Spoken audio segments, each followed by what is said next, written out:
உங்களுக்கான கொஸ்டின் இது 1 cube plus 2 cube plus dot dot dot plus 6 cube equal to what? 1ல ஆரம்பிச்சிருக்கு, எல்லாத்தையும் cube பண்ணி ஆட் பண்ணா என்ன ரிசல்ட் வரும்னு கேக்குறான். 1 cube 2 cube 3 cube 4 cube 5 cube 6 cube எல்லாத்தையும் எடுத்து எழுதி ஆட் பண்ணா ரிசல்ட் கிடைச்சிரும். பட் ஆனா நீங்க என்ன பண்ணக்கூடாது, எக்ஸாம்ல இந்த மாதிரிலாம் யோசிக்கவே கூடாது. இதுக்குன்னு ஒரு ஃபார்முலா இருக்கு, n into n plus 1 divided by 2 whole square. nன்றது ஒண்ணும் இல்ல, கடைசியா இருக்கிற நம்பர். அந்த 6 போடுங்க, இதுக்கு அடுத்த நம்பர் என்ன 7. அப்படியே 2ஆல் அடிச்சு கொடுத்துட்டு கிடைக்கிற ரிசல்ட்டை ஸ்கொயர் பண்ணாலே போதும். 1 2 2 3 2 3 into 7 21. 21 ஸ்கொயர் பண்ண போறோம். என்னங்க வரும் 441.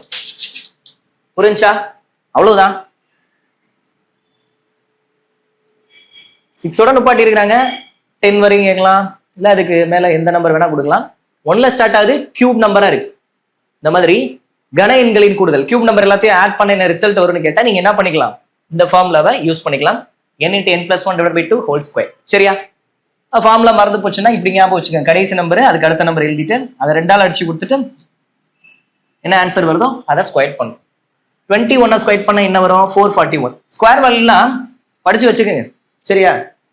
ஒரு 30 வரையும் படிச்சு வச்சுக்கோங்க, ஃபிங்கர் டிப்ல இருக்கிற மாதிரி. அப்பதான் டக்குன்னு நம்மளால சொல்ல முடியலன்னா இதை உட்காந்துட்டு மல்டிப்ளை பண்ணிட்டு இருக்கணும் 21 21. சரியா?